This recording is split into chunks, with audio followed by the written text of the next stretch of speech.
السلام عليكم يا جماعه، يا رب كلكم تبقوا بخير. النهارده بناء برضو عن طلبكم، ناس كتير طلبت مني الفطير المشلتت. هعمله معاكم. هو ليه بصراحه طريقتين. هعمله بطريقه اللي هي طريقه المخابز، طريقه سريعه جدا وحلوه ونتيجتها ممتازه جدا. وهعمل معاكم الطريقه التانية بس في مره تانية ان شاء الله. بس خلينا نركز في الطريقه دي، سهله وان شاء الله تظبط معاكم، وانا معتمداها في كتير يعني، بستسهلها بصراحه عن الطريقه التانية. يلا ندخل على طول على المقادير. هنا دول عندي نص كيلو دقيق، ده لكل الاغراض. الفطير مش شرط ان هو يكون فيه دقيق قوي، ده لكل الاغراض. ودول هنا عندي معلقتين كبار زيت، ودي تقريبا كوبايتين مع اللي هو الكوبايه المعياريه، بس انا حطاهم هنا ميه دافيه. وهاخد منهم، احنا اتفقنا الميه ملهاش معيار، حسب انا نفسي لما بغير من نوع دقيق لدقيق بغير معيار الميه ملهاش معيار، حسب ما العجينه عندي هتاخد. ودي معلقه صغيره سكر بس. وهحط اهو حتى معاكم على الدقيق رشه ملح اهي، اهو رشه بس خفيفه كده. الفطير ما بياخدش ملح كتير بس. ودي المرحله الاولى. في المرحله الثانيه هحط 3/4 كوبايه زبده، حتى هجيبها معاكم اهي اهم 3/4 كوبايه زبده. بس انا كنت حطاهم جنب الفرن عشان مسخنه الفرن، وقلت ان هم عايزه اطريهم، عارفين، عايزه اديهم قوام الجبنه الكريمي كده، لاني هفردها في قلب العجينه. بس يبقى انا دلوقتي هشيل الزبده، مش هستعملها. كل اللي انا هستعمله هعجن معاكم اهو. ادي الدقيق وهنزل عليه بالسكر. انا اوريدي حطيت رشه الملح، دي المعلقه الصغيره، وادي معلقتين الزيت اهو معاكم اهو. وهنزل بقى بالميه تدريجي اهو واخلط اهو. وبرده على فكره عايزه اقول لكم الطريقه دي فيها بقى ميزه حلوه جدا، ان هي ما بتاخدش عجن كتير. مجرد ما العجينه عندي هتلم بس وعجنها كده حبه يعني دقيقه او حاجه وخلاص، وهبتدي اشتغل فيها. ما بتاخدش بقى عجن والحاجات دي، مش زي الفطير التاني، لا. بس هنزل اهو كميه الميه تانيين. بصوا بنزل بالميه تدريجي بدل ما العجينه تطرى معايا وارجع ازود دقيق والمقادير كلها عندي تختلف، لا اهو. بس انا هلم بقى العجينه وهوريكم برضو ايه القوام ان شاء الله. بصوا بقى انا عندي، بصوا شايفين العجينه عندي لمت ازاي، وبصوا مطاطيه ازاي. بس هاخدها برضو من الطبق اهي. ايه بصوا شايفين، بصوا عايزه اوريكم طريقه العجن دي مهمه جدا. بصوا باخد، بصوا بفرد بايديا كده وبلم، بفرد وبلم، وبعد كده اروح محركه الناحيه التانية اهي. هو ده العجن المظبوط اهو. بصوا بايديا بقى التانية احرك بقى ايه، شايفين اهي، والمها وارجع برضو اهي كده. بس انا كل بنفس الطريقه كده، بنفس الحركه دي اللي افرد والمها وافرد والمها دي، هعملها في حدود دقيقه او دقيقتين زي ما قلت لكم بس. وهوريكم برضو قوامها لما اخلص. بصوا بقى على العجينه، بصوا قد ايه بيضت، بصوا مطاطيه معايا قد ايه، وزي ما انتم شايفين ولا طريه ولا اللي هي ناشفه. بصوا هي عجينه مطاطيه. بس كل اللي هعمله بقى وانتوا حتى معايا اهو، بصوا هدي بس رشه خفيفه جدا دقيق. هي العجينه الحمد لله ادام مظبطه والمقادير بتاعتها مظبطه ما تلزقش. بس هعملها بقى اهو رشه خفيفه بس من فوق كده. هعملها زي مستطيل اهو.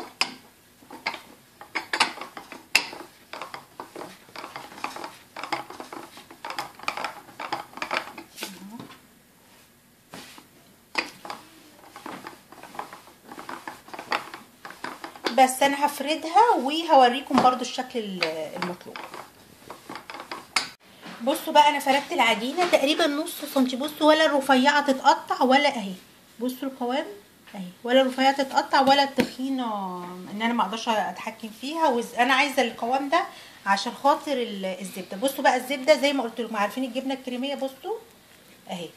هفرد بقى، عايزه كل جزء في العجينه او في العجينه اللي هي الطبقه اللي تحت دي تاخد من الزبده اهي. بصوا شايفين بوزع كاني، عارفين السينابون كده بالظبط، كاني بعمل ساندوتش جبنه لاولادي اهو. دول 3/4 كوبايه. ولازم الزبده يعني الافضل ان هي يكون نوعها كويس يا جماعه، برضو بتفرق جدا في الفطير. وعلى فكره ما ينفعش الزبده اللي هي الزبده البلدي دي، الزبده البيضه، لا، هي بتبقى زبده صفراء، وفي اللي انا اسمع عنهم في مصر، هي دي اللي انا عندي ديت زبده نيوزيلندي، انا جايباها من احنا مش عايشين في مصر، لكن في مصر اسمع في اللي هي الزبده التونسي حلوه جدا بيشكروا فيها، وبتخلطيها دي بقى ممكن تخلطيها بجزء من الزبده الصفراء، بيشتغلوا بيها، بيشكروا، كل الناس بتشكر فيها. اهي هاخد بس في ايدي اهو، احاول بقى كله اوزعه بنفس ما يبقاش فيه حته فيها زبده وحته لا، لازم يبقى كله عشان خاطر تطلع كلها شاربه زبده وتطلع طعمها حلو. بس انا هوزع بقى كده وهوريكم برضو وانا بلفها. بصوا بقى فردتها، بصوا بقى هلف ازاي، زي ما قلت لكم، زي فاكرين السينابون، زي السينابون كده اهو. بصوا اهو بالشكل ده كده. بصوا بقى وقف اجر لورا اهو، اجر، اعملها لورا كده واجر لورا واجر. كل ليه بعمل انا الحركه دي؟ لانها كلها دي طبقات، كلها دي هتدي طبقات للفطير بتاعي.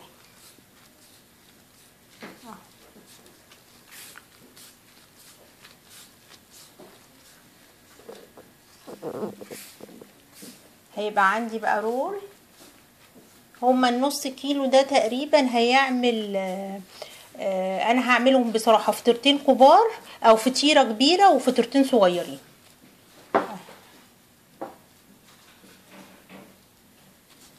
بصوا بقفل، بصوا شايفين بقفل ازاي اهي.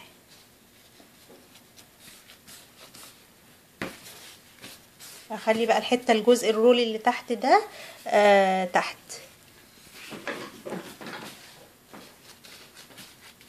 بالشكل ده كده. هحاول بس اساوي كده اهو. هجيب بس السكينه وهوريكم وانا بقطعها. بصوا بقى انا هعمل ايه، هاجي هنا عند النص تقريبا ده النص اهو، هروح عامله كده اهي. اوكي، هخلي دي الفطيره الكبيره اللي انا قلت لكم، مش قلت لكم هعمل واحده كبيره، ودولت اهو هعملهم بقى 2 صغيرين اهي. تمام، بس هحطهم بقى، اجيب طبق اهو، وهحطهم بقى في التلاجة تريح شويه بتاع ربع ساعه. لو الجو عندك في المطبخ حلو مش شرط تلاجة، بس انا عارفه اليومين دول حر، فايه الافضل ان هي تبقى في التلاجة عشان ما تسيحش وتغلبك في الفرن. بس هحطهم في التلاجة تريح، وانا بفردهم برده ايه هوريها لكم ان شاء الله. بصوا هنا بقى، قبل ما انا كنت عايزه اقول لكم بس الموضوع دوت، قبل ما ادخلها التلاجة هحط عشان ما تعملش قشره وبرده تغلبني في الفرد، هحط عليها زيت اهو بالشكل ده، اغطيها كلها بالزيت من فوق ومن تحت اهو. بصوا بغطيها الزيت هيفرق جدا الموضوع دوت معايا بقى في الفرد اهو. بس وعلى التلاجة تريح ربع ساعه وابتدي بقى اشتغل فيها ان شاء الله. بصوا انا فردت معاكم قبل بس ما افتح الفيديو، فردت واحده عشان اوريكم الفكره. بصوا ما شاء الله طالعه اهي، وده السمك المفروض ده سمك الفطير، ولا رفيع قوي. بصوا الطبقات اهي. هعمل معاكم برده واحده افردها معاكم، هفرد معاكم حتى ولازم يتغطى يا جماعه بالبلاستيك ده، عشان خاطر زي ما قلت لكم اي عجينه يعني لازم تتغطى عشان ما يعملش القشره. بس انا كل اللي انا هعمله بقى دلوقتي، عندي زيت هعمل على الترابيزه زيت اهو، بحيث ان انا مش هفرد في دقيق، لا هفرد بالزيت اهو. وهي بصوا ماشيه، انا هوريكم العجينه ماشيه قد ايه، ومش محتاجه ولا مردانه ولا اي حاجه اهي. بصوا يعني لو عايزه ما عندكيش مردانه مش شرط تستعملي، عايزه تستعملي براحتك اهي اهو.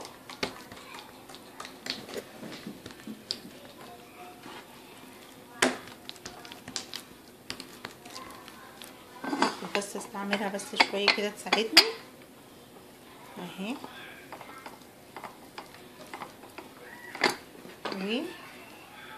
هحرك. بصوا العجينه ما شاء الله ماشيه معايا ازاي. بس بصوا انا هقول لكم بقى على حاجه مهمه جدا هي دي، شوفوا قد ايه سهله جدا. بس فيها حاجه مهمه جدا لازم تلتزموا بيها، العجينه لو اتقطعت هتبوظ، لازم ما تتقطعش، يعني تعملي فيها بحرص، لقيتيها بتشد معاكي خليها تريح شويه. بس انا هفضل افرد فيها وهوريكم برضو ايه السمك اللي انا عايزاه. بصوا بقى انا عايزه اقول لكم حاجه مهمه جدا، اول ما العجينه تقف معاكم بصوا انا بعمل ايه، بحط زيت وبصوا وافرد، يعني ايه ما ازوده شويه في الزيت بس مش للدرجه عشان ما تتزحلقش منكم وتغلبكم في الفرد.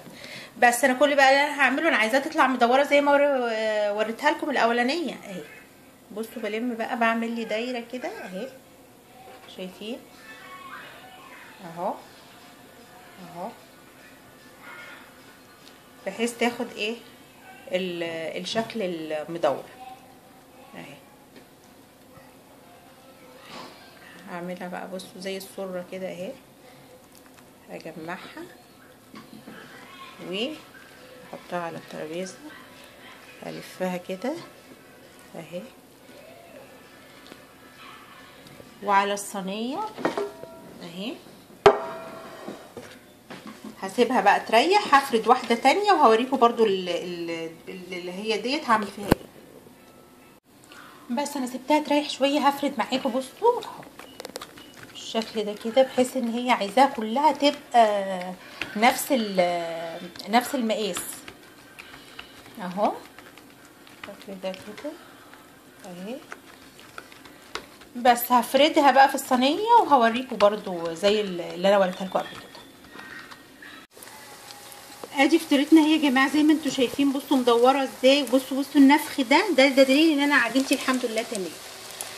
بس هسويها وهوريها لكم برضو وانا بقلبها، برضو هوريكم عشان برضو لو في حاجه صعبه عليكم ما تستسهلوها، وهوريها لكم برضو وانا بقدمها ان شاء الله. بصوا هقلب معاكم اهي، بصوا شايفين بصوا سهله قد ايه.